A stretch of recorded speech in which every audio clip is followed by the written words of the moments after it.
सदर पीसीसी रेवंत रेड्डी ने तयखुन दिया कि आने वाले इंतखाबात में कांग्रेस को बरसर इख्तिदार लाने पर समाज के दीगर तबकात की तरह क़बायली बच्चों को भी मसावी तरक्की के मौके फराहम किए जाएंगे। उन्होंने जिले आदिलाबाद की किसलापुर में मीडिया से बात करते हुए कहा कि जब कभी ज़रूरत पड़े क़बायली उनसे बगैर किसी हिचकिचाहट के साथ रुजू हों। उन्होंने कहा कि कांग्रेस पार्टी चाहती है कि दीगर तमाम तबकात के खतूत पर तमाम शोबों में क़बायली बच्चों को मौके दिए जाएँ। उन्होंने निशानदही करते हुए कहा कि सदर कांग्रेस सोनिया गांधी ने तेलंगाना को रियासत का दर्जा दिया क्योंकि वो चाहती थी कि क़बायली और दीगर तबकात को तालीम और माशी फ़ायदे हासिल हो सके। उन्होंने कहा कि सोनिया गांधी ने तेलंगाना रियासत के 60 साल ख्वाब को हकीकत में तब्दील किया और कांग्रेस के तमाम कारकुनों का यह फ़र्ज़ है कि वो इस बात को यकीनी बनाएं कि तमाम शोबों में क़बायलियों को बाइख्तियार बनाने का ख्वाब पूरा हो।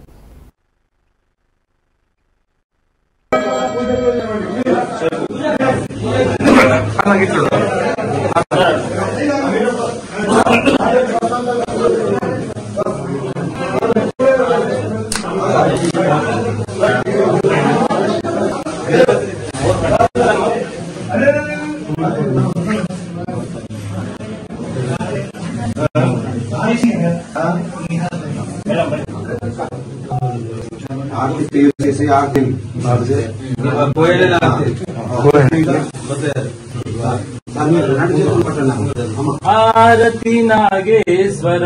भूर्मस्व के सपूरा तन मन अर्पण देवो वड़ी की कुमीवा आरती